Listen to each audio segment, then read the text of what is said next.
तो आपने राहुल गांधी को भी सुना और आपने स्मृति ईरानी को भी सुना। राहुल गांधी ने अपने रीजंस दिए हैं कि वो आखिर 2 सीटों से क्यों लड़ रहे हैं, और स्मृति ईरानी अपनी चुनावी ताल ठोक रही हैं, क्योंकि जाहिर सी बात है पिछली बार भी वो उनके ऑपोजिट खड़ी हुई थी और इस बार भी। लेकिन देखना यह होगा कि क्या वाकई में स्मृति ईरानी जितने दावे ठोक रही हैं, क्या कोई कामयाबी उनको मिल पाती है, और क्या वाकई में सिर्फ राहुल गांधी का यही रीजन है या फिर नजर उनकी साउथ जोन पर है। इस पर बात करने के लिए 4 खास मेहमानों का पैनल मेरे साथ जुड़ गया है। इनसे तारुफ मैं आपसे कराना चाहूंगी।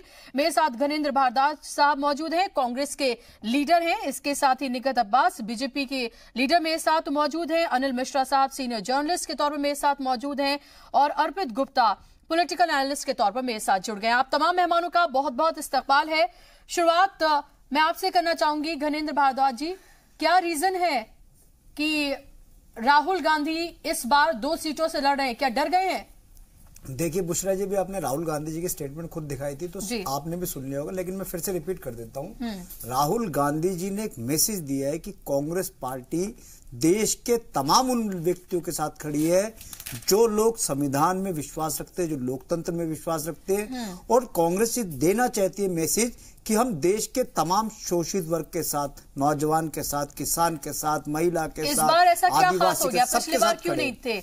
उससे पिछली बार क्यों नहीं थे? तब साउथ का ख्याल क्यों नहीं आया था? इसी बार क्यों स्पेशल? देखिए, राजनीति में हर किसी को चुनाव लड़ने का अधिकार है, ठीक है, लेकिन सीधा सा मैसेज हमारा ये है, राहुल गांधी जी का ये है कि कांग्रेस पार्टी और कांग्रेस के नेता उत्तर से लेके दक्षिण तक की आवाज बनना चाहते हैं, और उत्तर से लेके दक्षिण तक की आवाज पार्लियामेंट में जानी चाहिए। उत्तर से लेके दक्षिण तक के लोगों के सेंटिमेंट्स, उनके इमोशंस, उनकी प्रॉब्लम पार्लियामेंट में डिस्कस होनी चाहिए।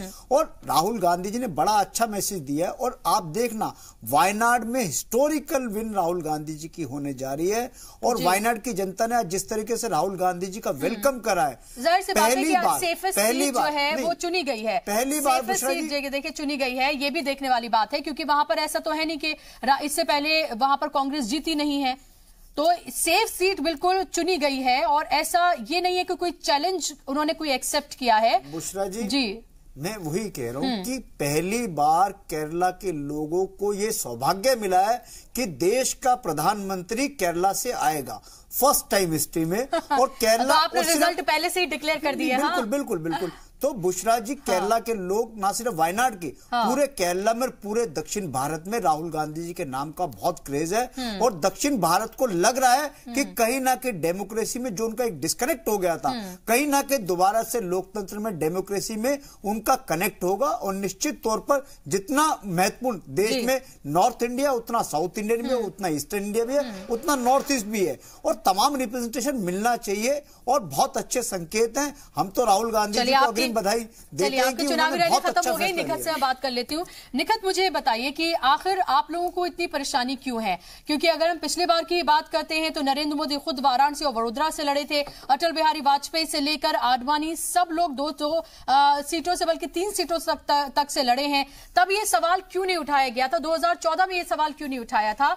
ये तो चॉइस है जिसकी, जहां से लड़ना चाहे। तब डर नहीं था, तो अब क्यों डर? फिर देखिए, डर तो है ही नहीं, हम तो सवाल कर ही नहीं रहे, डर भी नहीं रहे, हम तो बता रहे हैं कि वो क्यों लड़ रहे हैं। अभी वो झोला उठाकर अमेठी से क्यों दौड़ लगा रहे हैं वायनाड की तरफ? वो इसलिए क्योंकि अगर आप देखें पिछले कुछ लोकसभा चुनाव के आंकड़े उठाकर, तो हर बार राहुल गांधी जी 3-3 लाख के वोट से जीतते आए हैं। अब जब स्मृति ईरानी जी आई तो वो सिर्फ मात्र 1 लाख वोट से जीते थे। वो भी इसलिए क्योंकि स्मृति ईरानी जी को सिर्फ 15 दिन मिले थे प्रचार करने के लिए। अगर इन्होंने विकास करा होता अमेठी में तो ये डर के जाते नहीं, सिर्फ 1 सीट से लड़ते। आप मुझे बताइए कि 2014 में, मैं उसी बात पे आ रही हूं, 2014 में तो मोदी लहर थी, तो फिर वो 2 जगह से बात पे आ रही हूं, मैं उसी बात पे आ रही हूं। अगर आप देखिए राहुल गांधी जी तो बहुत सालों से, तमाम उनका परिवार अमेठी से लड़ता आ रहा है। 2014 में सबसे पहली बार, जीवन में पहली बार प्रधानमंत्री श्री नरेंद्र भाई मोदी ने चुनाव लड़ा था लोकसभा का, तो उन्हें गुजरात के अलावा किसी और क्षेत्र में काम करने का मौका ही नहीं मिला था।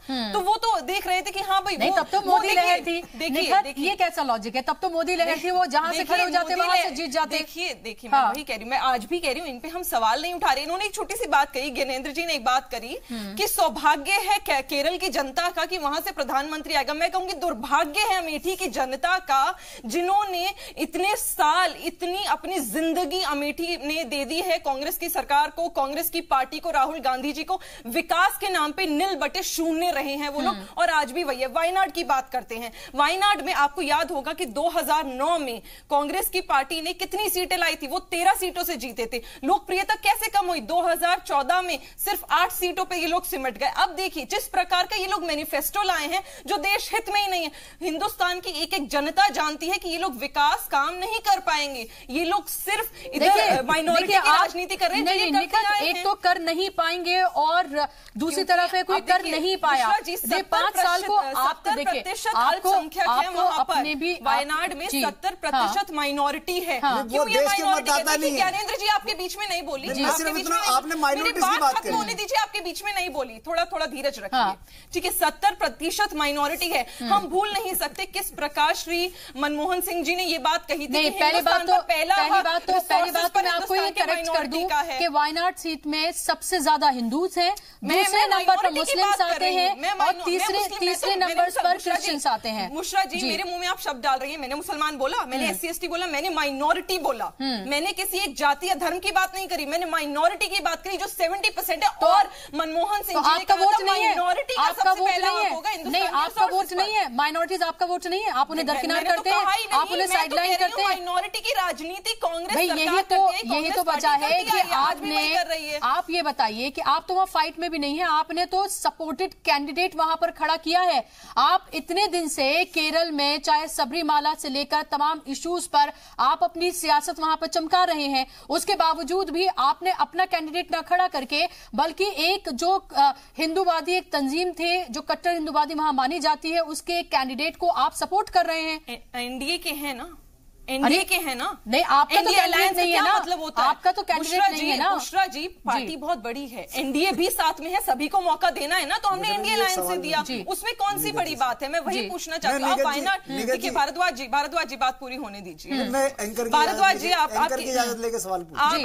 पूछ लीजिएगा बाद में, पहले मेरी बात पूरी होने दीजिए। जब आप वायनाड की बात कर रहे हैं, मुझे ये बताइए, अभी तो कुछ महीने पहले, 2-3 महीने पहले केरल में सभा करी थी, इतनी बड़ी रैली करी थी प्रधानमंत्री जी ने। मुझे बताइए वायनाड में राहुल गांधी जी कितनी दफा गए हैं? और मुझे काम बताइए जो आपने अमेठी में तो पहले आपसे अमेठी तो साधा नहीं गया, आप मुझे बताइए, वो तो जनता जवाब दे देगी ना, जो वहां की आवाम है, जनता है, जवाब दे देगी। हम तो जनता जो है जवाब दे देगी अगर उन्होंने। हम तो रीजन बता रहे हैं, मैं वही जनता को गुमराह करने का आप पूछिए। एक सवाल निगत जी से पूछ रहा हूँ। निगत जी ने एक चर्चा में बोला कि 70% माइनॉरिटीज हैं। क्या माइनॉरिटीज को इस देश में आप डिग्रेड सिटीजन मानते हो? हम नहीं क्या माइनॉरिटीज इस देश के नागरिक नहीं है? नहीं, आपने बोला 70% नागरिक माइनॉरिटीज हैं, इसलिए राहुल जी चुनाव लड़ रहे हैं। नहीं, आप लोग माइनॉरिटी की राजनीति माइनॉरिटीज क्या इस देश के नागरिक नहीं है? उनको लोकतंत्र में अपना वोट डालने का अधिकार नहीं है, अपना नेता चुनने का अधिकार नहीं है। सवाल कर लिए, जवाब दे दूं? मुझे ये बता दो, मनमोहन सिंह जी ने ये क्यों कहा था कि हिंदुस्तान के रिसोर्सेज पर सबसे पहला हक माइनॉरिटी का होगा? माइनॉरिटी की राजनीति आप करते आ रहे हो, मुसलमानों को गुमराह आप करते आ रहे हो। आपने जातिवाद की बात करी ना, मुसलमानों को गुमराह आपकी सरकार, आपकी पार्टी करती आई है। मुझे बताइए, आप तो उस सरकार से, उस पार्टी से आते हैं जो ट्रिपल तलाक को, इंस्टेंट ट्रिपल तलाक के खिलाफ खड़ी होती है। आप ही मेरा सवाल बड़ा सीधा था। मुझे हर चीज में ट्रिपल तलाक ऐसा लगता है जैसे मुसलमानों को इसके अलावा कोई और काम ही नहीं है। 70% माइनॉरिटी इसके अलावा माइनॉरिटीज देश का हिस्सा ना हो। अरे तो ये बात माइनॉरिटीज देश का हिस्सा है। माइनॉरिटीज भी देश का हिस्सा है। नहीं, ये आरएसएस की मेंटालिटी जो है ना, इस आइडियोलॉजी को बदलना पड़ेगा।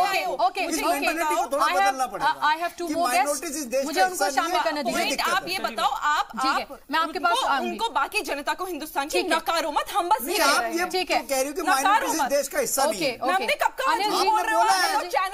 आप तो मानते नहीं हो कि आप मानते नहीं हो कि माइनॉरिटीज इस देश का हिस्सा है। रिपीट करवाइए, बोला है कि माइनॉरिटीज इस देश का हिस्सा नहीं है। वीडियो आपने यही तो बोला है कि माइनॉरिटी गजेंद्र जी देखिए, जो कहा है उन्होंने, आप उस बात को रिपीट करिए, जो कहा है उन्होंने इस बात को रिपीट करिए। आप इस तरह से अपने लफ्ज जो है उनके मुंह में रखने की कोशिश नहीं करिए। आप दो और मेहमान मेरे साथ मौजूद हैं। अनिल मिश्रा जी, आपको क्या लग रहा है कि आखिर ये स्टेप राहुल गांधी की तरफ से इसी बार क्यों लिया गया है? क्या आपको ये लग रहा है कि एक रीजन ये भी है कि जिस तरह से एक साउथ जो है वो कांग्रेस का गढ़ माना जाता था, लगातार वहां से उनकी जमीन खिसकती जा रही है, और वायनाड एक ऐसी सीट है जहां से न सिर्फ वो केरल बल्कि कर्नाटक और तमिलनाडु को भी साध सकते हैं, और दूसरी एक मैसेज देने की क्या ये भी कोशिश है कि जितना नॉर्थ हमारा हिस्सा है उतना ही साउथ भी है, और इसीलिए वहां से वो इलेक्शन लड़े, या आपको कुछ और लगता है? नहीं, बिल्कुल, देखिए इसमें बहुत सी बातें हैं। राजनीतिक पार्टी के प्रवक्ता अपने अपने ढंग से अपने अपने फेवर की बातें कहेंगे, और ठीक भी है, कहना भी चाहिए। लेकिन अगर हम आप अपने नजरिए से देखें, जिस हम आप जर्नलिज्म में हैं और जैसा हमेशा देखते आए पिछले 25-30 सालों से, तो यहाँ सबसे पहले तो मैं एक बात ये बता देना चाहता हूं, जो भी बहस हो रही थी कि वायनाड सीट पर 48% हिंदू हैं, 28% मुस्लिम है एंड 22% क्रिश्चियन है। तो ये कहना 70% तो शायद निखत जी का वो थोड़ा सा, हाँ मतलब ठीक है, वो बोलती सी नहीं। आप मैंने मुस्लिम और SC/ST मैंने फिर बोला, मैंने मुस्लिम और हिंदू, ये SC/ST नहीं बोला, मैंने माइनॉरिटी बोला। माइनॉरिटी मींस क्रिश्चियन, मैं इसलिए बता रहा हूँ ना, तो वो 51% माइनॉरिटी 70%, हिंदूज में भी तो माइनॉरिटी है ना। चलिए अर्पित कुछ कहना चाह रहे हैं। अनिल जी आपके पास लॉटरी में, अर्पित जी बताइए। के लिए बहुत छोटा सा क्लैरिफिकेशन देना चाहता हूँ। जिस वायनाड की अनिल जी बात कर रहे हैं वो वायनाड डिस्ट्रिक्ट कहलाती है। वायनाड कॉन्स्टिट्यूएंसी के अंदर 3 डिस्ट्रिक्ट आते हैं, उसमें मल्लापुरम आता है, वायनाड आता है और कोयिकोड आता है। तो इसीलिए निगत जी ठीक कह रही हैं, कोयिकोड जब तीनों डिस्ट्रिक्ट को आप मिलाते हैं तो उस हिसाब से लगभग 50% मुसलमान आते हैं, उसके अलावा कुछ क्रिश्चियंस आते हैं, इसलिए अल्पसंख्यक जो है वो 50% से ज्यादा है। इतना मैं क्लैरिफाई करना चाहता हूँ। बिल्कुल आपने बिल्कुल ठीक है, मैं वही बताने जा रहा था, लेकिन मैंने इसीलिए वायनाड शब्द बोला। और निखत जी का जो आरोप है, निखत जी आरोप में जो कहना है या भाजपा का जो कहना है, तो उसमें कहीं न कहीं सच्चाई भी है। अगर आप उसको 1% भी मान के चलें, तो अगर अमेठी पर आप आए जहां से ये प्रश्न उठना शुरू होता है, तो आप ध्यान दें कि अमेठी में जैसा निखत जी ने बताया और रिकॉर्ड है कि लास्ट इलेक्शन में जब वोटों का डिफरेंस 1 लाख रह गया, और उसके बाद स्मृति ईरानी जी ने 5 साल सत्ता पक्ष की रही हैं, भले चुनाव हार गई, लेकिन उसके बाद मिनिस्टर बनी और उन्होंने अमेठी क्षेत्र में 5 साल काफी मेहनत की है, काफी उन्होंने काम कराने का प्रयास भी किया। कितना सही कितना गलत क्या होगा वो जनता जवाब देगी, लेकिन कहीं न कहीं स्मृति ईरानी जी का और भाजपा की पूरी सरकार का इस कदर पिछले 5 सालों में जोर रहा कि कांग्रेस के माथे पर सिकन आई है, राहुल गांधी के भी माथे पर सिकन आई है। मैं नहीं कहता हार जाएंगे, लेकिन कहीं न कहीं एक चिंता की बात आती है। तो एक तो ये बिल्कुल सही बात है कि सेफ सीट, जब इस तरह के बड़े लीडर होते हैं तो कहीं न कहीं अपना एक भविष्य सुरक्षित करते हैं। अनिल जी, हम ये देखते रहे कि जितने भी और लीडर्स भी 2 या 3 सीटों से लड़े हैं, उन्होंने भी सेफेस्ट सीटें ही देखी है। बिल्कुल जब भी वो लड़े, ये कोई पहली बार नहीं है। वही बताने जा रहा था। तो ये तो बिल्कुल वो आरोप लगा रहे, तो उनके आरोप में भी सच्चाई है। और अगर राहुल जी ने कदम उठाया है, राहुल गांधी ने, तो उसमें कोई इसमें बुराई नहीं है या उनके ऊपर इस तरह के आरोप नहीं लगाए जा सकते। अब बात आती है वायनाड वो क्यों गए हैं, केरल वो क्यों गए हैं। तो ये बिल्कुल सच है कि साउथ में जाके कांग्रेस, इस फैमिली का एक दूसरा व्यक्ति चुनाव लड़ रहा है। अब आप जानते हैं सोनिया गांधी ने बेल्लारी से चुनाव लड़ा था, और उस वक्त भी भाजपा काफी प्रबल एक दावेदार के रूप में थी, और स्पेशली सुषमा स्वराज को उनके खिलाफ उतारा गया था। तो रिजल्ट क्या रहा, कैसा रहा। लेकिन यहाँ जो राजनीतिक उसमें अगर आप दायरे में आकर बातों को समझें, तो 2-3 बातें बहुत समझने वाली बात है कि जहां पहले अगर आप देखें ध्यान से, तो आज से 35 से 40 साल पहले साउथ के जितने भी स्टेट हैं, खासकर जिन 3 स्टेटों का आपने नाम लिया, केरल, आंध्रा, केरल, तमिलनाडु, कर्नाटका, और काफी हद तक आंध्रा में भी, तो एक पक्ष हमेशा एक पक्ष हमेशा कांग्रेस का हुआ करता था, और विपक्ष में जो वहां की क्षेत्रीय पार्टियां थी वो हमेशा फाइट किया करती थी। लेकिन आज की डेट में अगर आप देखें तो कांग्रेस का भी जो एक नामो निशान सा मिटा हुआ है साउथ में, तो जो एक नाता था वो टूट गया था। नंबर 1 पॉइंट जिसको वो पुनः प्राप्त करना चाहते हैं, लेकिन पुनः क्यों प्राप्त करना चाहते हैं, इसके पीछे भी आप राजनीति समझिए। पॉलिटिकल पार्टी बहुत सोच समझ के, वो भाजपा हो कांग्रेस हो, अपने ढंग से अपनी प्लानिंग बनाते हैं। अगर आपको केरल का वो भगवान अयप्पा का मंदिर मुद्दा याद हो, अभी हाल का है विवादित, सबरीमाला मंदिर, तो उस पर जो विवाद है वो एक तरफ है, लेकिन उस विवाद से या उस मैटर से भाजपा ने जिस तरह से केरल में घुसपैठ बनाई थी, इस कहने में कोई दो राय नहीं कि भाजपा ने भी अपना वहां अच्छा खासा एक जमीन तैयार कर लिया था। तो एक तरफ केरल हमेशा वामपंथियों का रहा है या उसके विपक्ष में हमेशा कांग्रेस खड़ा रहता था। तो जो कांग्रेस ने गलतियां नॉर्थ इंडिया में कर रखी है, जिसका खामियाजा वो आज भुगत रहे हैं कि क्षेत्रीय पार्टियां या तो हावी हो गई, और अगर उनके विपक्ष में कोई खड़ा हुआ है तो आप कोई भी हिंदी स्टेट का वो देख लें तो सबसे प्रबल दावेदार के रूप में भाजपा आज की खड़ी है, कांग्रेस तीसरे पायदान पर। तो वो गलती अब ये दोहराना नहीं चाहते, क्योंकि भाजपा अभी दक्षिण में घुसी नहीं थी, घुसने का प्रयास कर रही है। तो एक सबरीमाला मंदिर के प्रयास के तहत जिस तरह भाजपा ने अपनी वहां जमीन तैयार की, और दूसरा अगर आप ध्यान दें तो जयललिता जो तमिलनाडु की मुख्यमंत्री थी, उनकी डेथ के बाद जिस ढंग से वहां एक राजनीतिक वैक्यूम क्रिएट हुआ, और उसमें मोदी जी कहें या आप भाजपा की पॉलिटिक्स कहें कि जिस ढंग से उस पार्टी से जाके मोदी जी ने अपना गठबंधन बनाया है, तो वो जो एक भाजपा का पूरा प्रयास है कि जहां साउथ में जीरो थे, ये अपनी जमीन तैयार कर रहे हैं। नई राजनीतिक पार्टियां कोई एक इलेक्शन को टारगेट करके नहीं चलती है, वो भविष्य देखती है। तो निश्चित रूप से इस इलेक्शन नहीं तो अगले इलेक्शन तक भाजपा इस स्थिति में आ जाएगी जो आज कर्नाटक में खड़ी कर दी है। कर्नाटक में अगर आप देखें तो दो प्रमुख पार्टियां हैं, कांग्रेस और भाजपा। जेडीएस तीसरे नंबर पे चली गई है। तो कांग्रेस को एक ये डर भी सता रहा था कि अगर जिस ढंग से हमने मैदान खाली छोड़ रखा है और हमारा पत्ता साफ हो चुका है, तो वहां की जो क्षेत्रीय पार्टियां हैं उनके अगर विपक्ष में कोई खड़ा होगा तो वो भाजपा वहां खड़ी हो जाएगी। तो इस चीज को बैलेंस करने के लिए कांग्रेस ने एक बार फिर से अपना कहीं ना कहीं ओवर कॉन्फिडेंट जो है वो कांग्रेस नजर आती थी। उसे लगता था कि साउथ तो हमारा घर है, इसे हमसे कोई नहीं ले सकता है, और उसी खाली जगह को बीजेपी ने भरा, और उससे कहीं ज्यादा जो वहां की रीजनल पार्टीज थी जिन्होंने वहां काम किया, जिनका हक था, उन्होंने वहां पर अपने एक तरह से पैर पसा लिए। एक चीज और बता दूं, बिल्कुल ठीक कहा आपने, और उसमें भी जो एक और तीसरा मुद्दा आता है जो कांग्रेस उत्साहित है, क्योंकि नॉर्थ से भी उसका काफी टिकट सीटों की संख्या कम हो गई है, तो सीटों की संख्या बढ़ाने के लिए सभी पार्टियां लड़ाई लड़ रही हैं। केरल में वामपंथियों का हमेशा कब्जा रहा है। सबरीमाला मंदिर का केस और उसके बाद कुछ और भी केस हुए, अगर पादरी केस और इस तरह कई केस आप देखें, तो उसके कारण वहां वामपंथियों के खिलाफ एक जनाक्रोश है। वहां की भी जनता में थोड़ा सा जो जिस रंग से पूरे देश से वामपंथियों का पत्ता साफ हो रहा, कहीं ना कहीं केरल का भी जमीन या आधार जो है वो छोटा होता जा रहा है। तो उस जमीन पर अपनी पकड़ बनाने के लिए, अपनी सीट बढ़ाने के लिए कांग्रेस पूरी तरह से प्रयासरत है, जैसे केरल में वामपंथियों के अगेंस्ट। इसीलिए देखिए भाजपा को उतना बुरा नहीं लगा, भाजपा अमेठी सीट साध रही है राहुल पर आरोप लगा के, न कि इनका उद्देश्य केरल का है, लेकिन वामपंथियों को जितना बुरा लगा है, जिस तरह से उन्होंने कहा है कि उन्हें पहली बार दिखाएंगे कि जमीन पर किस तरह से चुनाव लड़ा जाता है। और ठीक इसी तरह तमिलनाडु में देख लिया, तमिलनाडु में जयललिता की मौत के बाद जो एक वैक्यूम क्रिएट हुआ, उनकी पार्टी में दो फाड़ हुए, बाकी विपक्षियों में जो एक है, तो आपके पास आऊंगे अनिल जी, उसका फायदा लेने के लिए। अर्पित, आप किस तरह से इसको देख रहे हैं? क्योंकि केरल की अगर हम बात करते हैं तो केरल एक ऐसा स्टेट है जिसका लिटरेसी रेट जो है वो सबसे हाई है, और वहां पर यह माना जाता है कि जो रिलीजियस इश्यूज हैं, जैसे सबरीमाला की हम बात करें या नन इश्यूज की हम बात करें, वो जज्बाती तौर पर उनसे जुड़ा हो सकता है, लेकिन जब वो वोट करने जाते हैं तो वो इश्यूज पर वोट करते हैं, और इसीलिए केरल के लिए हमेशा से मशहूर भी है।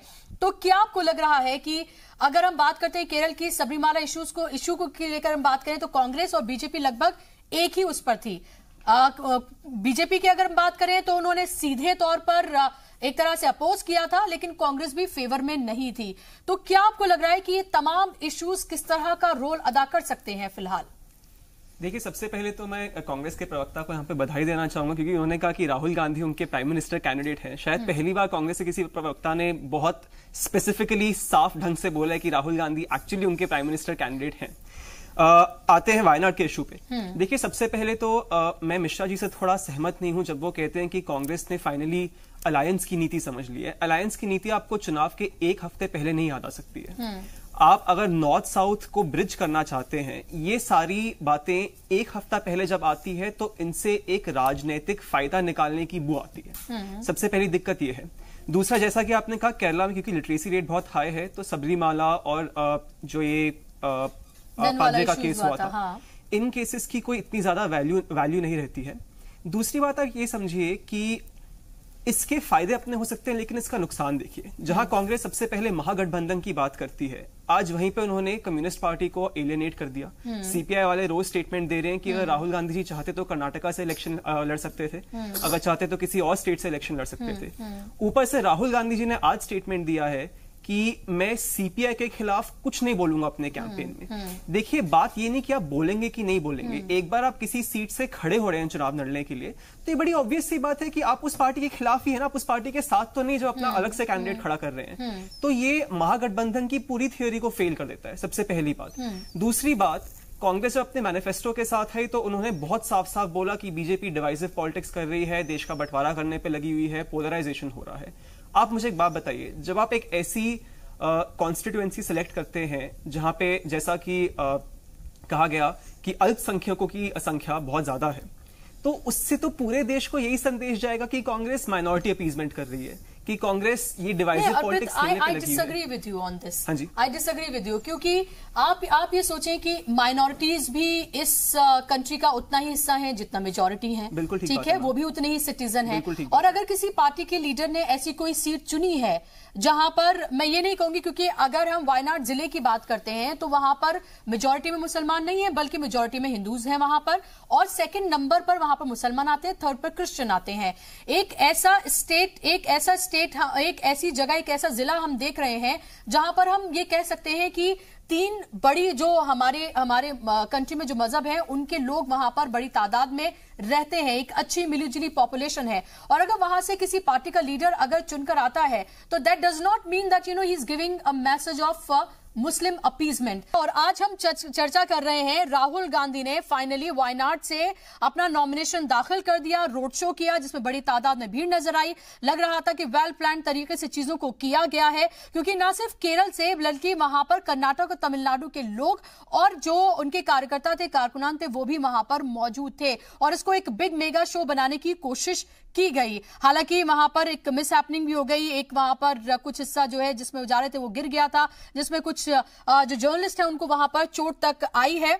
लेकिन हम यहां पर पॉलिटिकल उसकी डिस्कोर्स की बात कर रहे हैं कि आखिर किस तरह के समीकरण वहां पर बनते हुए नजर आ रहे हैं। तमाम मेहमान मेरे साथ मौजूद हैं और अर्पित, मैं आपसे बात कर रही थी, दरअसल आप जिस तरह से आप ये कह रहे हैं कि एक तरह से माइनॉरिटी अपीजमेंट की बू आ रही है और कांग्रेस पे ये इल्जाम लगते रहे हैं, मेरा सवाल ये है कि अगर माना कि मैं आपकी बात को मान भी लूं कि चलो वहां पर सबसे ज्यादा मुसलमान हैं भी, और अगर कोई लीडर ये चुनता है कि वहां से वो लड़ता है, तो उसमें बुराई क्या है? देखिए, मैं आपकी बात से एकदम सहमत हूं कि अल्पसंख्यक हमारे देश का उतना ही हिस्सा है और इसमें कोई बुराई नहीं है कि कोई नेता ऐसी सीट चुने जहां पे अल्पसंख्यकों की संख्या ज्यादा है। लेकिन क्योंकि केरल में एक बहुत बड़ा मुद्दा खासकर इन चुनावों में शबरीमाला मंदिर का था, अब शबरीमाला मंदिर के मुद्दे पे कांग्रेस ने कोई क्लियर स्टांस नहीं लिया। या तो सुप्रीम कोर्ट के जजमेंट के साथ आके खड़े हो जाते हैं कि नहीं, सुप्रीम कोर्ट ने एकदम ठीक बोला है, महिलाओं की एंट्री अलाउ कर देनी चाहिए, उन्होंने वो भी नहीं किया। वो आके हिंदू संगठनों के साथ भी खड़े नहीं हुए जहां पे उन्होंने कहा कि नहीं, महिलाओं की एंट्री नहीं अलाउ होनी चाहिए। तो जब आप ऐसे इशू पे कोई स्टांस नहीं लेते हैं और फिर आप ऐसी कॉन्स्टिट्यूएंसी को चुनते हैं जहां पे अल्पसंख्यकों, खासकर की मुस्लिमों की संख्या ज्यादा है, तो उससे यही इंप्रेशन जाएगा पूरे देश को कि ये कॉन्स्टिट्यूएंसी इसलिए चूज करी गई है क्योंकि कांग्रेस ना ये साइड ले रही है ना वो साइड ले रही है। लेकिन ये सीट हमेशा से कांग्रेस की ही रही है। ये बात भी ठीक है, ये हमेशा से कांग्रेस की, हमें लेफ्ट पार्टी जो है दूसरे नंबर पे रही है, बीजेपी तीसरे नंबर पे रही है, और बीजेपी ने तो अपना ऐसा कैंडिडेट चुना है जो उनका है ही नहीं। उन्होंने एक सपोर्टेड कैंडिडेट है जो एक रीजनल पार्टी है जिसको उन्होंने चुना है। तो यहां पर अगर देखा जाए तो एक तरह से सीधे सीधे मुकाबले में कांग्रेस, बीजेपी तो है भी नहीं, लेफ्ट और कांग्रेस का हम कह सकते हैं कि एक तरह से यहां पर लड़ाई है। नहीं, देखिए, जब आप अपने प्राइम मिनिस्ट्रियल कैंडिडेट के चेहरे को उस कॉन्स्टिट्यूएंसी का नॉमिनेशन फाइल करवाते हैं तो उससे केवल यही संदेश जाता है कि चुनाव से एक हफ्ता पहले वो ठीक है। धनेंद्र जी और अनिल जी दोनों जवाब देंगे, फिर आप पॉलिटिकल बोलिएगा, जैसा अभी अर्पित जी कह रहे ना, तो बिल्कुल सही है, आप ही अपने पक्ष में बोलेंगे, अभी वो हमारी निखत बहन भी ऐसे ही बोलेंगी। लेकिन देखिए, इसको कहने में कोई संकोच नहीं है, अर्पित जी समझिए इस बात को।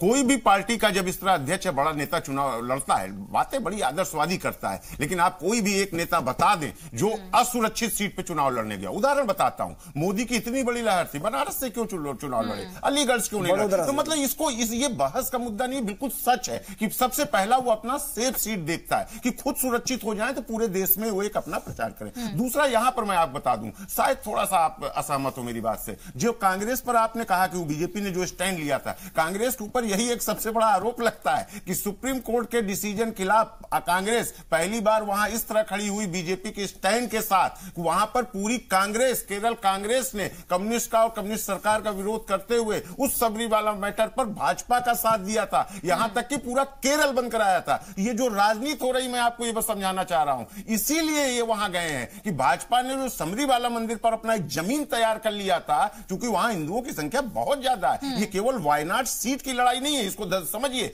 न वायनाड डिस्ट्रिक्ट की लड़ाई है, ये पूरे केरल में आधिपत्य जमाने की लड़ाई है। इसीलिए वहां पर ये डाला गया है।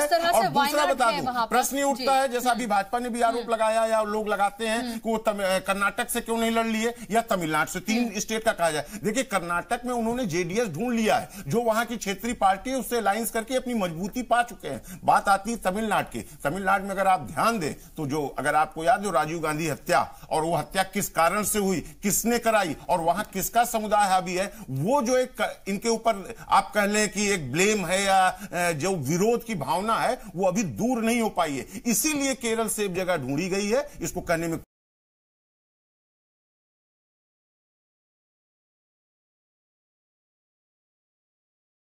नहीं, मैं आपकी पूरी चर्चा में बार बार वायनाड का ये डिस्कशन आ रहा है कि माइनॉरिटी सीट है, माइनॉरिटीज ज्यादा है। इस देश में माइनॉरिटी सीट से राहुल गांधी जी चुनाव लड़ रहे तो सवाल उठ रहे हैं, लेकिन जब मेजोरिटी पे कोई आदमी चुनाव लड़ता, कभी मेजोरिटी पे सवाल नहीं उठता। अरे क्या माइनॉरिटीज इस देश का हिस्सा है या नहीं है? मुझे इस चर्चा में अभी तक ये समझ नहीं आया। यही सवाल निगत जी ने करा, यही सवाल अर्पित जी कर रहे हैं कि माइनॉरिटी सीट है। अरे माइनॉरिटीज भी इस देश का हिस्सा है, 130 करोड़ लोग में माइनॉरिटीज की भी भागीदारी है। आप जब मेजोरिटी पे, नरेंद्र मोदी वडोदरा से चुनाव लड़ते हैं, वहां 90% मेजोरिटी की वोटर्स हैं, वहां वाराणसी में 90%, 95% मेजोरिटी वोटर्स हैं, तब सवाल नहीं उठते। वहां वो पोलराइजेशन नहीं करते, यहां राहुल गांधी जी पोलराइजेशन कर रहे हैं। ये समस्या बाहर है। मैं एक ही प्रश्न पूछना चाहूंगा। अभी क्या हुआ कि किसी रैली में इंडियन यूनियन मुस्लिम लीग में एक हरा झंडा फहराया जा रहा था। एक दिन पहले कांग्रेस की स्टेटमेंट आई थी कि किसी भी रैली में ये हरा झंडा फहराना नहीं चाहिए। एक बात। दूसरी बात, जैसा कि मिश्रा जी ने बोला, शबरीमाला के इशू पे बीजेपी का स्टांस बहुत क्लियर है।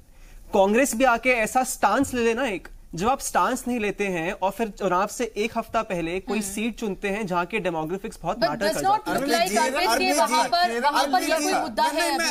सेंट्रल गवर्नमेंट नहीं बोलती थी, लेकिन केरल गवर्नमेंट जो है पूरी तरह से आप क्या चाह रहे हो कि कांग्रेस कोई भी कदम उठाने से पहले रेफरेंडम कराए, देश में लोगों से राय पूछे, या अर्पित जी जैसे पॉलिटिकल एनालिस्ट से बात करें? ये क्या? अरे हमारी पार्टी डिसीजन हम लेंगे कि हमें क्या करना है क्या नहीं करना। हम आपके हिसाब से या पब्लिक ओपिनियन थोड़ी लेंगे, रेफरेंडम थोड़ी कराएंगे। जो डिसीजन हमने लेना वो लेंगे। पब्लिक के लिए करते तो हैं आप। चुनाव के समय जो पब्लिक परसेप्शन, अरे मैं वही कह रहा हूँ बुशरा जी, मैं बड़ा सीधा सा सवाल कर रहा हूँ कि यहाँ सब लोग पॉलिटिक्स कर रहे हैं, पॉलिटिकल लोग पॉलिटिक्स करते हैं, इसमें किसी को आपत्ति नहीं होनी चाहिए। आप क्यों आपत्ति कर रहे हो? मैं तो कह रहा हूँ कि राजनीतिक लोग तो राजनीति करेंगे। आप ये कह रहे हो सामने जी, प्रमाण आप ये कह रहे हो, मैं तो कह रहा हूँ पॉलिटिक्स कर रहे हैं, जनता के विकास की बात नहीं कर रहे। वही तो हम भी कह रहे हैं। तो राजनीति से विकास होता है और कैसे विकास होता है? मोदी जी कौन सा, अरे मोदी जी कौन सा हिमालय पर्वत पे कमंडल लेके बैठे और वहां से विकास कर रहे हैं? मोदी जी तो राजनीति के थ्रू विकास कर रहे हैं। कैसे विकास की डेफिनेशन है? अपनी बात आवाज सुनाई दे रही है, अपने कानों में जा रही है। आप क्या बोल रहे हो? मैं क्या कह रहा हूँ? आपको पता चल रहा है, जो आपके कांग्रेस के नेतागण जो देख रहे होंगे, आपकी फटकार लगा देंगे। आप क्या बोल गए? आपने सच बोल दिया यार चैनल पे आकर। अरे राजनीति के थ्रू तो विकास हो रहा है।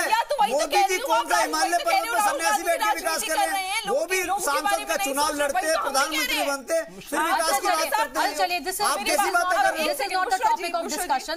This is really silly. जी, बट ही स्टार्टेड ना, so I had to answer. Anyways, इन्होंने बात करी बड़े नेता की, तो स्मृति ईरानी जी कोई छोटी नेता नहीं है, वो बहुत बड़ी नेता है, बड़ी गद्दावर नेता। इतने सालों से वो मंत्री भी हैं, 3-4 लेकिन अभी तक कोई लोकसभा इलेक्शन उन्होंने जीता नहीं है। वो अभी तक आवाम के लीडर नहीं बनी है। वो आवाम का लीडर आप तब बनते हैं जब आप इलेक्शन जीत कर आते हैं। बुशरा जी, आधे सेकंड का वक्त तो दीजिए बात खत्म करने के लिए। बड़े नेता की बात हुई कि सारे सिक्योर सीट से लड़ते हैं। मुझे बताइए, अमेठी को तो आप अपना सिक्योर मानते हैं, वो फिर भी लड़ रही है, हारने के बावजूद लड़ रही है, क्योंकि उन्हें पता है हमने विकास करा है, हमने वहां काम करा है, इसलिए हमें पता है वो सीट जीतेंगे। और राहुल गांधी जी क्यों भाग रहे हैं? और अगर आप हार गए तो विकास नहीं किया फिर आपने? हाँ जी। अगर आप हार गई तो फिर विकास नहीं किया आपने? हमने तो विकास करा है, कल भी करा है, आज भी करा और करते रहेंगे। हारने के बाद के विकास हमने बंद कर दिया। इतनी मर्तबा राहुल गांधी जी अमेठी नहीं गए, कम से कम 40 से 45 मर्तबा स्मृति ईरानी जी वहां पर गई हैं। बताइए नहीं। एक और छोटी सी बात मैंने आपको पिछले डिबेट में भी बताई थी बुशरा जी,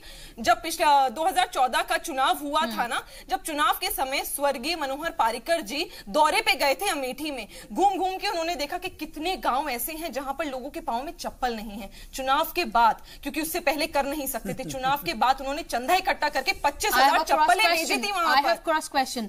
देखिए, अभी तो आपकी वहां पर यूपी में आपकी हुकूमत है, सेंटर में भी आपकी हुकूमत है, तो ये सिर्फ क्या एक एमपी की, जो कि इख्तिदार में भी नहीं है, जिसकी सरकार भी नहीं, सिर्फ एक एमपी की जिम्मेदारी है, आपकी और सेंटर की जिम्मेदारी नहीं थी? ये तो सवाल आपसे ही पूछा जाएगा ना कि वहां पर लोगों के लिए आप ये सवाल कर रहे हो। आप राष्ट्रीय, वो एमपी नहीं है, वो राष्ट्रीय अध्यक्ष है, कांग्रेस पार्टी का चेहरा है, सत्ता में रहे हैं 55 साल और विकास नहीं करा है उन्होंने। मैं आज भी पूछ रही हूँ, मैं आज भी भारद्वाज जी से पूछ रही हूँ, मुझे सिर्फ गिनती के 5 काम गिनवाए जो उन्होंने अमेठी में करे, सिर्फ 5, ज्यादा नहीं बोल रही, गिनवा पाए। 55 साल में 5 काम तो गिनवा सकते हैं अगर आप एमपी के। देखिए, जवाबदेही उचित जिम्मेदारी के साथ आती है बुशरा जी, उचित जवाबदेही उचित जिम्मेदारी के साथ आती है। जवाब लेने दीजिए। ठीक है, देखिए, हमें बार बार ये लगता है कि पिछले 5 साल में ही भारत बना है, पिछले 5 साल में ही अंतरिक्ष में एसेट गया, पिछले 5 साल में ही इस देश की सेना मजबूत हुई, पिछले 5 साल में सारी डिजिटल टेक्नोलॉजी आ गई, पिछले 5 साल में ही देश में सारा कुछ ठीक हो गया। अरे कम से कम बोलने से पहले ये देश डेवलप्ड हुआ है। 47 में आप तो शायद पैदा भी नहीं होंगी, गोल गोल मत घुमाइए आप मुझे, लेकिन 47 में किस हालात से, जवाब दे दीजिए ना, किस हालात में देश मिला था, किस हालात में देश मिला था आपको पता नहीं। आज आप और हम टेलीविजन पे बैठ के डिबेट कर रहे हैं, ये टेक्नोलॉजी भी कांग्रेस की देन है। आज ये देश जो मजबूत है, देश अगर एक है तो सिर्फ कांग्रेस की वजह से है। अगर कहीं 47 में आप लोगों की सरकार आ जाती तो इस देश के अब तक 50 टुकड़े हो गए होते। ट्रांसपोर्ट के हालात देश की अगर धर्मनिरपेक्षता बनी है, इस देश की एकता अखंडता बनी हुई है, तो वो सिर्फ कांग्रेस पार्टी की वजह से बनी है। आप लोग अगर आ जाते कहीं गलती से 47 में, तो इस देश के 50 टुकड़े हो जाते। आपने 5 साल में देश में डेमोक्रेसी का गला लगाया है, देश के लोकतांत्रिक इंस्टीट्यूशंस को मारा है, देश ने देखा है। क्योंकि बुशरा जी, क्योंकि यहाँ पे दक्षिण भारत की बात हो रही है, तो हम वो भूल नहीं सकते कि किस प्रकार राजीव गांधी जी ने कर्नाटका के सीएम को अपनी सियासी रोटियां सेकने के लिए, लिंगियत सीएम थे, उनको हटा दिया था, उनको बर्खास्त कर दिया था। इन्हीं की पार्टी के गद्दावर नेता ने क्या बोला था, पूर्व प्रधानमंत्री देवगौड़ा जी को निकम्मा कहा था। माफ कीजिएगा ये शब्द यूज कर रही हूं, पर इनको चेहरा, इनकी सच्चाई का दिखाना बहुत जरूरी है। दक्षिण भारत को भाजपा दोनों साथ है। आज तो जेडीएस और वो साथ हैं। से क्या क्या कोट कर रहे हो, देखो आप सबसे बड़ी बात में सच कह रही हूं, चुप रही आप। बड़ों को सम्मान देना, सच बोला, कड़वी आपको लग गई। कम से कम नरेंद्र मोदी जी से नहीं सीखते कि किस तरीके से उन्होंने अडवाणी जी और मुरली मनोहर जोशी का अपमान करा। अपमान क्या करा, क्योंकि टिकट नहीं दिया तो अपमान कर दिया। क्या बात कर रहे हो भारद्वाज जी, टिकट किस तरीके से बार बार सार्वजनिक मंचों पे निरादर करा। अडवाणी जी हाथ जोड़ के खड़े रहते थे, ये कह रहे हो आपकी पार्टी में आप जिसको टिकट दोगे वो बख्शेगा, देश ने देखा है। आपके कहने से नहीं होगा। नरेंद्र मोदी जी ने तमाम उन लोगों को, जिन लोगों ने भारतीय जनता पार्टी की नींव रखी थी, जो भारतीय जनता पार्टी के पिलर थे, जो भारतीय जनता पार्टी के बेस थे, एक एक आदमी को चुन चुन के मारा, एक एक आदमी। अगर ये हालात ना होते तो शायद कीर्ति आजाद और शत्रुघ्न सिन्हा हमारे पाले में ना होते, शायद यशवंत सिन्हा और अरुण शौरी खड़े होकर सरकार की नीयत पर सवाल न करते, शायद सुब्रमण्यम स्वामी ये ना कहते कि अरुण जेटली से निकम्मा आदमी देश। ठीक है, वायनाड यानी कि वायनाड से राहुल गांधी ने आखिर क्यों ये सीट को उन्होंने चुना है और आखिर क्या साधने की कोशिश की जा रही है? या हार का डर है या फिर वाकई में साउथ जोन को साधने की कोशिश की जा रही है? क्योंकि लगातार हम ये देख रहे हैं कि साउथ से भी जमीन खिसक रही है कांग्रेस की, और क्या उसको ये रियलाइजेशन हुआ है कि नॉर्थ की तरह कहीं ऐसा ना हो कि जो थोड़ी बहुत उम्मीद और आस बची हुई है साउथ में वो भी चली जाए? क्योंकि तमाम एग्जाम्पल्स जो हैं वो हमारे पास मौजूद है। किस तरह से कर्नाटक में उन्होंने हुकूमत बनाई,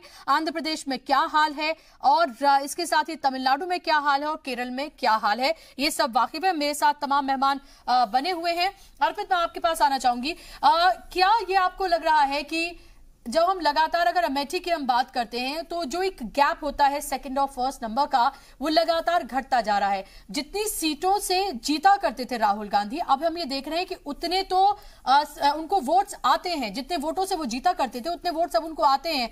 लगभग जो गैप है पिछली बार का करीब 1-1.25 लाख का ही बचा। तो क्या आपको लगता है कि इस पिछली बार तो सरकार भी नहीं थी, इस बार तो सरकार भी उनकी है, काम बताने के लिए भी है, तो क्या ये डर भी वजह हो सकता है? देखिए, राहुल गांधी जी 15 साल से अमेठी की सीट का चुनाव जीत रहे हैं, तो थोड़ा इनकम्बेंसी का फैक्टर डेफिनेटली रहता है। लेकिन उससे ज्यादा क्योंकि अब ये वायनाड की सीट का नॉमिनेशन भी फाइल हो गया, तो मेरे हिसाब से ये मूव इस मुद्दे को भी बहुत बुरी तरह असर करता है। क्योंकि आप एक बात समझिए, जिस सीट से अगर मैं 15 साल से जीत रहा हूं, उसके बावजूद मुझे एक एक्स्ट्रा सीट लेनी पड़ती है नॉमिनेशन फाइल करके, तो ये दर्शाता है कि मेरा जो पहली सीट थी उतना कॉन्फिडेंस नहीं है मेरा उस सीट से। और अमेठी एक ऐसी सीट जो अदरवाइज कांग्रेस की अपनी सीट रही है, ऐसा बोल सकते हैं। इतनी बड़ी सीट को में भी आपका अगर आत्मविश्वास नहीं है तो पूरे देश को क्या संदेश जाता है, एक पहली बात। दूसरी बात, मैं थोड़ा नॉर्थ साउथ के जो ये ब्रिज करने की बात हो रही थी, ये मेरा मानना है कि राहुल गांधी जी कोई साउथ के लीडर नहीं है। राहुल गांधी जी का ज्यादा प्रचार नॉर्थ में चलता है, उनका चेहरा नॉर्थ का है, वो खुद नॉर्थ के हैं। अब एक हफ्ता पहले आप वायनाड से जाके नॉमिनेशन फाइल कर भी दीजिए, तो वहां के लोग क्या एकदम से ये सोचने लग जाएंगे कि अरे भाई कांग्रेस के अध्यक्ष ने आके हमारे यहां से नॉमिनेशन फाइल कर दिया, तो कांग्रेस को एकदम से साउथ की चिंता होने लग गई है। तो मेरे हिसाब से जितना इस नॉमिनेशन के नुकसान है, उससे कई कम फायदे हैं। और इन नुकसानों को चुनाव से एक हफ्ता पहले जो भार पड़ेगा कांग्रेस के ऊपर, वो बहुत ज्यादा हो सकता है। क्या इतना वक्त मिल पाएगा अनिल जी राहुल गांधी को कि वाकई में घूम घूम कर वो वायनाड में, क्योंकि अभी कितना कम वक्त बचा है, पहले फेज की जो वोटिंग होनी है वो 11 अप्रैल को होनी है, क्या वाकई में उन्हें इतना वक्त मिल पाएगा कि वायनाड में या पूरे केरला में घूमकर वो पार्टी का प्रचार कर सके, या अपने लिए एक एमपी के तौर पर अपने लिए वो प्रचार कर सके? बिल्कुल, आपका प्रश्न वाजिब है। अर्पित जी भी अभी बोल रहे थे, उनका भी अपनी समीक्षा बिल्कुल ठीक है अपने ढंग से सोचने का। लेकिन अगर उनके जो ये प्रश्न था, एक तरह से उन्होंने प्रश्न किया, उनके मन में प्रश्न है, तो वो भी उत्सुकतावश जानना चाहते हैं कि, तो इसी का ठीक यही प्रश्न है कि अगर हम आज की डेट में नरेंद्र मोदी जी पे बात करें, हमारे जो प्रधानमंत्री जी, तो गुजरात भी हिंदी बेल्ट में नहीं गिना जाता, कहीं ना कहीं वो एक है। लेकिन मोदी जी का आके बनारस से चुनाव लड़ना और उसका प्रभाव आपने देखा था। और ऐसा नहीं कि मोदी जी बहुत पहले से आके प्रचार कर रहे थे, उनके भी नाम डिक्लेयर होने में बहुत समय लगा, फिर यहां तक पहुंचने में उनको बहुत, तो मेरे बताने का मतलब, अर्पित जी, मैं आपका विरोध नहीं कर रहा हूं, आपकी बात बिल्कुल सही है। लेकिन फिर भी जो ये बड़े नेता होते हैं, देखिए मोदी जी तो फिर भी लाइमलाइट में गुजरात के बाहर, गुजरात की दीवार के बाहर बहुत पहली बार और बहुत देर से आए। ये जो गांधी फैमिली, देखिए यहां बात राहुल की नहीं है, यहां बात एक गांधी शब्द जो जुड़ा हुआ है, और उस गांधी शब्द से और इस गांधी के कारण ये जिस परिवार पर हम लोग बात कर रहे हैं, इसका जो पूरे देश में एक आजादी के बाद से, आजादी के पहले से आप ले लें, जो एक जुड़ाव है मानसिक तौर पर, जो एक जुड़ाव है, वो बीच में ठीक है कहीं कहीं अलग हो रहा है, लेकिन वो टूट नहीं पाया है पूरी तरीके से। ये सफल होंगे, असफल होंगे, कितने जीतेंगे, कितने हारेंगे, अर्पित जी ने कहा नुकसान होगा, कोई बड़ी बात नहीं। हो सकता है कि जहां भी आप नॉर्थ में पूरा समय दे सकते थे, निश्चित है आपको साउथ में जाने देना पड़ेगा, कहीं कहीं कटौती हो सकता है। आदमी कहता है चले थे चौबे छब्बे बनने, दूबे बन के रह गए, चौबे जी छब्बे बनने गए थे, दूबे, तो कहीं ऐसा नुकसान भी है। लेकिन इसका आकलन केवल इस आधार पर नहीं किया जा सकता, तो इसलिए निश्चित है कांग्रेस पार्टी अपना एक प्रभाव क्षेत्र और जो पुराना था उसको पाने के लिए और बढ़ाने के लिए जो रिवायत है उसको आगे बढ़ा रहे हैं, क्योंकि हमने देखा था उनकी मदर भी लड़ी थी, और बेल्लारी जाके चुनाव लड़ी और सोनिया गांधी चुनाव लड़ी थी। इसका उदाहरण मैं बता रहा हूं, इसीलिए कि इसको इस ढंग से समझने की जरूरत है। उस वक्त सोनिया गांधी पे विदेशी महिला, इससे ज्यादा बड़ा आरोप नहीं हो सकता, पूरे देश में तहलका मचा था, कांग्रेस छोड़ के भाग रहे थे, और उनके खिलाफ सुषमा स्वराज जैसी कद्दावर नेता, जिनके भारतीयता से लेके और क्या क्या था, इवन कि अगर आपको याद हो, सुषमा स्वराज ने बेल्लारी में एक कसम खाई थी कि अगर मैं यहां चुनाव हार, उनको जीत के प्रति इतनी आश्वस्त थी, उन्होंने एक नारा दिया था कि अगर मैं चुनाव हार गई तो सर बाल बनवा दूंगी अपना। तो मेरे बताने का मतलब कि आरोप है, जनता के मन में क्या है, फीलिंग क्या है, उसका जुड़ाव कैसा है, ये बहुत कुछ डिपेंड करता है। किन कारणों से जुड़ी है जनता, कहां से समझती है, उनके मनोभाव कहां कब किस कदर पलटेंगे। तो ऐसा जरूर लगता है अमेठी को देखें कि फॉर ग्रांटेड आपने लिया हुआ है, चाहे अमेठी की बात करें, रायबरेली की बात करें, और जिस तरह से लगातार जो वोटों का परसेंटेज है जिस तरह से कम होता जा रहा है, वो साफ तौर पर यह जाहिर करता है कि वहां के लोग आपसे नाराज हैं, कांग्रेस से नाराज है, राहुल गांधी से सोनिया गांधी से नाराज हैं, क्योंकि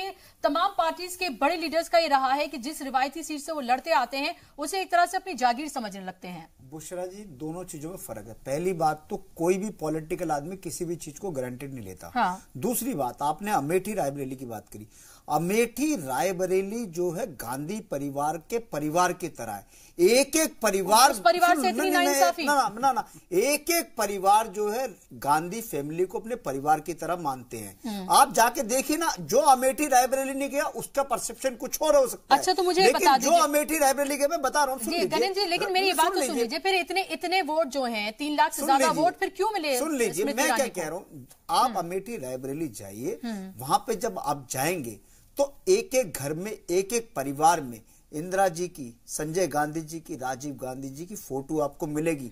वहां गांधी फैमिली को हर परिवार, चाहे गरीब परिवार हो, चाहे किसान परिवार हो, हर परिवार गांधी परिवार को अपनी फैमिली का हिस्सा मानता है। और यही हाल राहुल जी, सोनिया जी और प्रियंका जी का भी है। गांधी फैमिली भी उस परिवार को, अमेठी रायबरेली के लोगों को अपने परिवार का हिस्सा मानते हैं। आपको एक चीज और बताऊं, अमेठी रायबरेली के लोगों का इस परिवार को मैं क्यों कह रहा हूं कि परिवार मानते हैं। अमेठी रायबरेली से कोई भी व्यक्ति कभी भी राहुल गांधी जी से, प्रियंका जी से, सोनिया जी से बगैर अपॉइंटमेंट, सीधी एक्सेस है, किसी के अपॉइंटमेंट की जरूरत नहीं, बाकायदा वहां पे लोग बैठे हुए हैं जो सिर्फ और सिर्फ अमेठी रायबरेली का काम देखते हैं। प्रियंका जी का आपको मैं बताता हूं, प्रियंका जी अमेठी रायबरेली के न सिर्फ कांग्रेस के कार्यकर्ता, एक एक व्यक्ति से डायरेक्ट टच में है। आपने पूरी रैली कर दी। परिवार वाला मामला, आप उसको उससे मत जोड़ो। अमेठी रायबरेली परिवार का मामला है। वहां एक एक परिवार गांधी फैमिली का हिस्सा है। राहुल जी भी मानते, सोनिया जी भी मानती है, प्रियंका जी भी मानती है। आप इसको वो मत करो, क्योंकि वहां से एक भावनात्मक रिश्ता है। हाँ। एक इमोशनल टच है। और दूसरी बात रही, आपने साउथ वाली बार बार बात करी, क्यों नहीं साउथ भी इंडिया, जो जिस तरीके से आपने देखा होगा पिछले कई सालों से सदर्न इंडिया जो है कहीं ना कहीं डेमोक्रेसी से डिस्कनेक्टेड सा चल रहा था। कहीं ना कहीं जो भागीदारी होनी चाहिए थी सदर्न इंडिया की, वो कम होती जा रही थी। अगर सदर्न इंडिया को भी अगर स्ट्रेंथन किया जा रहा है, राहुल गांधी जी सदर्न इंडिया में जाके मैसेज दे रहे हैं कि कांग्रेस पार्टी सदर्न इंडिया के लोगों के साथ है, तो इसमें कहीं किसी को आपत्ति नहीं होनी चाहिए। ये देश हमारा कश्मीर से लेकर कन्याकुमारी तक एक ही देश है। हमारे सब लोग भाई बहन हैं। अगर आप बात करोगे जो एक डिस्कनेक्ट है खासतौर पर सेंटर में बैठे लोगों का, क्या साउथ के साथ, हाँ, क्या साउथ के साथ एक डिस्कनेक्ट हो रहा था? क्योंकि हम ही लगातार ये देख रहे हैं कि कुछ रियासतें हैं, जो कुछ स्टेट्स हैं जहां से नंबर ऑफ सीट्स सबसे ज्यादा आते हैं, सारा कंसंट्रेशन जो है वहां पर किया जाता है। और लगातार ये देखा भी गया है कि साउथ को थोड़ा जो है वो दरकिनार किया जाता है। और उसमें जो वहां की रीजनल पार्टीज हैं वो लगातार, यही वजह है कि मजबूत हो रही हैं, और नेशनल पार्टीज जो हैं वो लगातार पिछड़ती जा रही हैं। हालांकि अब हम ये देख रहे हैं कि कांग्रेस और बीजेपी दोनों अब कोशिश करती हुई नजर आ रही है। देखिए, साउथ का देश से डिस्कनेक्ट की बात से मैं इतना सहमत नहीं हूं। नहीं, मैंने कहा कि दिल्ली से, एक तरह से दिल्ली में बैठे लोग हैं जो गद्दी पर जाना चाहते हैं, वो उस तरह से उसको इतनी इंपॉर्टेंस नहीं देते। क्योंकि अगर हम तमाम सीटों की भी बात कर लें, तब भी उससे कहीं ज्यादा सीटें यूपी और सिर्फ बिहार में ही हैं। देखिए, राजनीतिक दृष्टि से देखा जाए तो ये बात एकदम ठीक है कि कुछ ऐसे राज्य हैं हमारे देश में, उनकी पॉपुलेशन के कारण, उनकी संख्या के कारण, जिनके कारण संसद में उनका सीटों का नंबर ज्यादा होता है। तो ये बड़ी जाहिर सी बात है कि कोई भी पार्टी उन राज्यों को ज्यादा प्रचार करेगी अपना। लेकिन रीजनल पार्टीज का जहां तक साउथ में सवाल है, रीजनल पार्टीज ने एक तो साउथ में काम बहुत अच्छा किया। सबसे पहले देखिए, कोई भी केंद्रीय सरकार देश के उन राज्यों पे नजर ज्यादा रखती है जहां पे विकास कम हो रहा है। इसीलिए मेरा अभी इनसे ही, कांग्रेस के प्रवक्ता से एक क्वेश्चन है कि अगर आपको विकास के कारण और साउथ को ब्रिज करने के कारण राहुल गांधी जी गए हैं केरला, तो केरल तो ऐसा राज्य है जहां का डेवलपमेंट बहुत ही अच्छा है। आप देखेंगे कई फैक्टर्स के ऊपर केरल देश में सबसे ऊपर आता है। अगर आपको जाना ही था, आप नॉर्थ ईस्ट जाते।